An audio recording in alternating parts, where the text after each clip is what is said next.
Don't you do it. No, ma'am. Nope. You don't need to. You got time. Be patient. No, don't you dare. No, no, get off that scale. I'm warning you. See, I told you. Hey guys, Landry here.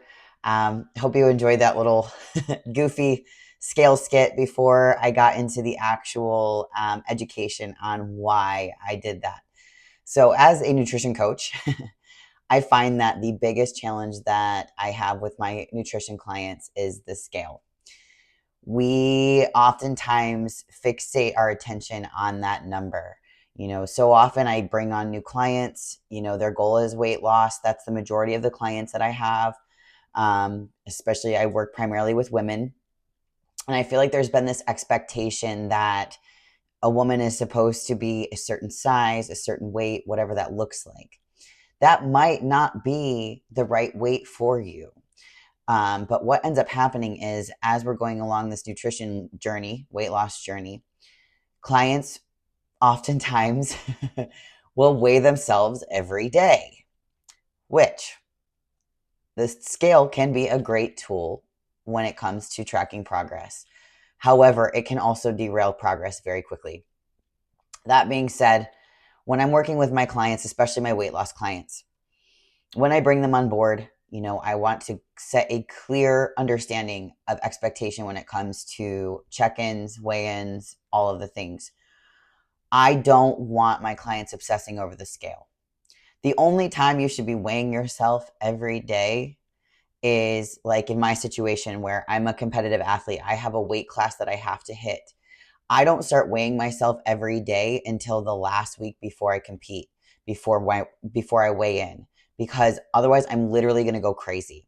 I will typically, for myself, I will weigh myself at the end of every week because I know that, I need to make sure I'm staying on track with my nutrition, that I'm not losing too much weight or I'm not gaining too much weight. I need to make sure that I'm fueling properly. If you are not gearing up for any kind of competition, anything that requires a weight class, there is absolutely no need for you to be weighing yourself every single day. And in most cases with my clients, I encourage them, every 2 weeks or once a month, depending on what their goals are. If there is no competition pending in the near future, once a month is totally fine. When they first start up with me, I do like to do regular weigh-ins like every 2 weeks just to make sure that we are on the right track nutrition wise. But after that, once we find that kind of sweet spot with nutrition, once a month is enough. I do encourage more progress pictures and body measurements. That to me is something that we can do more frequently.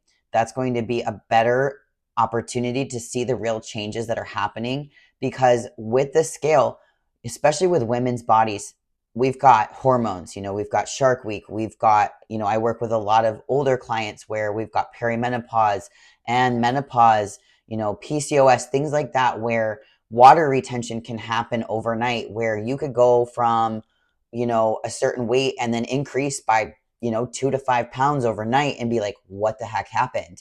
And then that's when clients get discouraged and they're like, oh, this isn't working. Why am I not losing weight?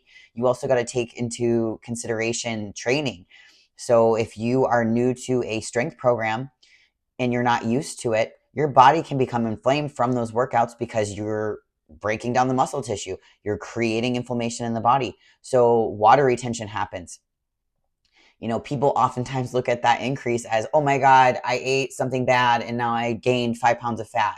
It's like, you're not going to gain 5 pounds of fat overnight. It takes time. So that is why I encourage my clients to stay off the scale as much as possible, unless it is absolutely necessary, and stay in a positive mindset. Use tools like, food tracking, progress pictures, and body measurements to assess how true progress is going, instead of constantly wanting to weigh yourself every single day and drive yourself nuts. So I hope that this was helpful. I know that the scale, that number, is so important to so many people, but I hope that we can break away from that focus on what number weight I should be, and how about let's find where our body feels the best, where our body looks the best, and think about longevity, think about the long term, not just the right now of I need to lose 30 pounds for this event and this and that. How about I want to be healthy for the rest of my life so that I can have a great life with my kids, my grandkids, my family, whatever that looks like. So thanks for stopping in.